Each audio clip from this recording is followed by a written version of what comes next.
Hello दोस्तों, कैसे हो आप सभी। उम्मीद करती हूँ कि आप सब बहुत अच्छे होंगे। तो चलिए वीडियो को शुरू करते हैं। ये एपिसोड वहीं से शुरू होता है जहाँ चुआन्यू ने ली से पूछा था कि क्या मुझे यहीं रुक जाना चाहिए। मुझे आज महसूस हुआ कि लोग समय के साथ बदल जाते हैं। इस पर ली को भी समझ में आ जाता है कि चुआन्यू को यूकियान के बिहेव से बहुत दुख पहुंचा है। इसीलिए वह चुआन्यू से कहता है कि मैं कोई महान इंसान नहीं हूँ जो तुम्हें अच्छी और ज्ञान की बातें बताऊं, लेकिन अगर कोई मुझसे मेरी पसंद पूछे तो मैं उस लड़की को कभी भी कोई दुख नहीं पहुंचाऊंगा जिसे मैं पसंद करता हूँ। इस पर चुआन्यू उससे कहती है कि तुमसे तुम्हारी पसंद किसने पूछी है। और इसके बाद चुआन्यू की नज़र वहाँ के मंजर की ओर जाती है जहाँ पर सूर्य अस्त होने वाला था और आसपास का नज़ारा बहुत ज़्यादा ही सुंदर दिख रहा था और वो बस उस नज़ारे को ही देखने लगती है। फिर हमें ली और चुआन्यू को साथ बैठे दिखाया जाता है जहाँ वो दोनों ही उस नज़ारे को देख रहे होते हैं और चुआन्यू वहाँ के नज़ारे की तारीफ करती है और कहती है कि मैं ये नज़ारा फिर से देखना चाहती हूँ। इस पर ली उससे कहता है कि तुम्हें जब भी ये नज़ारा देखना हो तो मुझसे कहना, हम यहाँ पर फिर आ जाएंगे।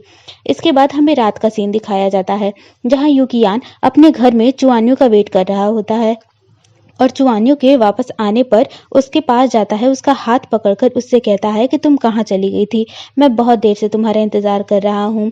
इस पर चुआन्यू उसका हाथ खुद से हटाते हुए उससे कहती है कि बहुत ज़्यादा रात हो चुकी है, तुम्हें जाकर सो जाना चाहिए।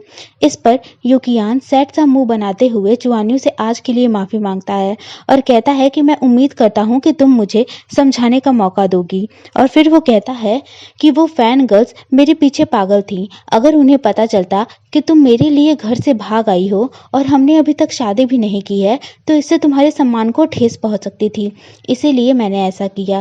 उसकी ये सारी बातें सुनकर तो चुआन्यू तुरंत उसकी बातों में आ जाती है, लेकिन ली जो दूर से खड़ा हुआ यूकियान की चिकनी चुपड़ी बातें सुन रहा था वो उन दोनों से के बीच से गुजरते हुए कहता है कि सोने का टाइम हो गया है और फिर वो दरवाज़ा बंद करने चला जाता है।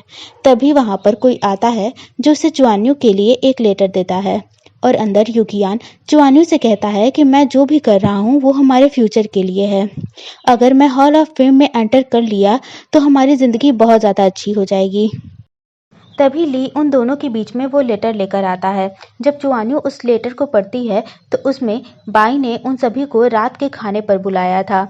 ये देखकर यूकियान और चुआन्यू दोनों ही बहुत ज़्यादा खुश हो जाते हैं, पर ली को तो पता ही नहीं था कि बाई कौन है। तब चुआन्यू उसे बताती है कि बाई जियांग्यू न्यूज़पेपर के चीफ एडिटर है।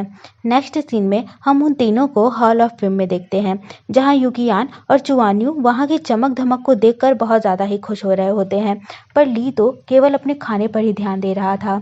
उसे ऐसे खाना खाते हुए देखकर चुआन्यू उससे कहती है कि कभी कभी मुझे शक होता है कि क्या तुम सच में कोई तलवारबाज हो या नहीं। उसकी बातों पर ज़्यादा ध्यान न देते हुए ली अपने खाने पर ही फोकस करता है। के बाद चुआन्यू यूकियान से बात करने के लिए उसे आवाज़ दे रही होती है, पर यूकियान का ध्यान तो वहाँ पर डांस करने वाली डांसर यू शीशी पर ही होता है। फिर जब वो चुआन्यू की तरफ देखता है तो चुआन्यू उससे कहती है कि एक दिन तुम भी इन्हीं सब की तरह बहुत ज़्यादा फेमस हो जाओगे, हम सब मिलकर मेहनत करेंगे। इसके बाद वहाँ पर बाई आती है जिसे देखकर तो यूकियान की खुशी देखने लायक थी। बाई उन सबको इंतज़ार कराने के लिए माफ़ी मांगती है। इसके बाद वो उन सभी से कहती है कि आप लोग इसे अपना घर ही समझें। इसके बाद चुआन्यू बाई से पूछती है कि आपने हम सबको यहाँ पर क्यों बुलाया है। इस पर बाई कहती है, हाल ही के दिनों में ली और यूकियान दोनों ही बहुत ज़्यादा पॉपुलर हो गए हैं, जिनकी वजह से हमारे न्यूज़पेपर की भी बिक्री बहुत ज़्यादा बढ़ गई है। इसीलिए मैं बस आप लोगों को धन्यवाद देना चाहती थी। के बाद बाई सबको साथ में ड्रिंक करने के लिए कहती है। तभी ली कहता है कि मुझे पीने से ज़्यादा खाना पसंद है। इस पे बाई भी मुस्कुराते हुए यूकियान और यू शीशी की तरफ देखते हुए उन दोनों को साथ में ड्रिंक करने के लिए कहती है। इस पर चुआन्यू को बुरा तो बहुत लगता है पर वो कुछ कहती नहीं है और जब ये बात बाई नोटिस करती है तो वो चुआन्यू से कहती है कि कुछ ही दिनों में हॉल ऑफ फेम में असेंबली होने वाली है और वहाँ पर काफ़ी सारे लोग आएंगे, इसलिए अब यूकियान को पीने की आदत डाल लेनी चाहिए। इस पर चुआन्यू कहती है कि आप कहना क्या चाहती हैं। तो बाई कहती है कि शीशी यहाँ पर बहुत दिनों से काम कर रही है, अब मैं कुछ नए लोगों को मौका देना चाहती हूँ। यहाँ बाई यूकियान की बात कर रही होती है और फिर वो चुआन्यू से खुद के साथ पीने के लिए कहती है। तभी ली चुआन्यू को रोक देता है और बाई से कहता है कि आप चुआन्यू को पीने के लिए फोर्स नहीं कर सकती। तो बाई कहती है कि चुआन्यू को ही तय करना होगा कि वो मेरे साथ पीना चाहती है या नहीं। तभी यूकियान चुआन्यू को इशारा करके पीने के लिए कहता है और चुआन्यू भी उसकी बात मानकर ड्रिंक कर लेती है। पर बाई यहीं नहीं रुकती है, वो चुआन्यू को और ज़्यादा ड्रिंक करने के लिए बोलती है। यहाँ पर ली को बाई पर बहुत ज़्यादा गुस्सा आ रहा होता है और वो भी कप उठाकर ड्रिंक करने लगता है।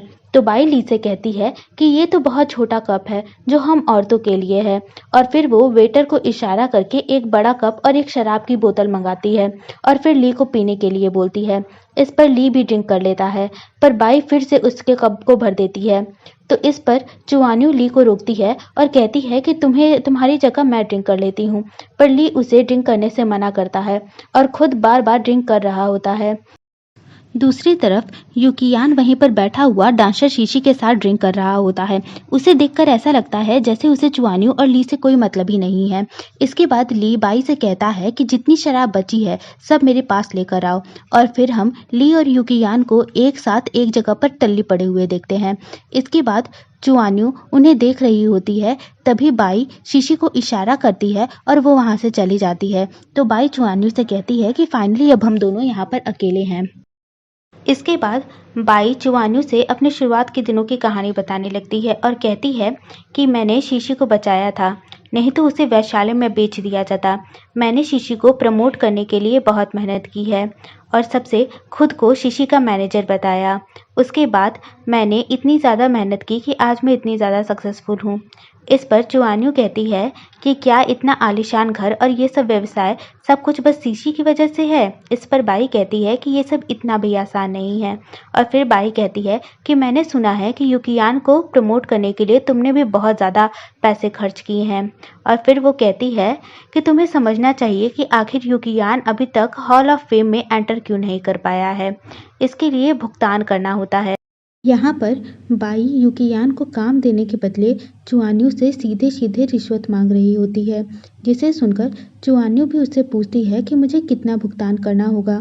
इस पर बाई कहती है 1000 टेल्स। ये सुनकर तो चुआन्यू का चेहरा देखने लायक होता है। तभी ली वहाँ पर नशे की हालत में आ जाता है और वो चुआन्यू का हाथ पकड़कर उसे अपने साथ ले जाने लगता है। जाते हुए चुआन्यू यूकियान को भी अपने साथ उठाकर ले जाती है।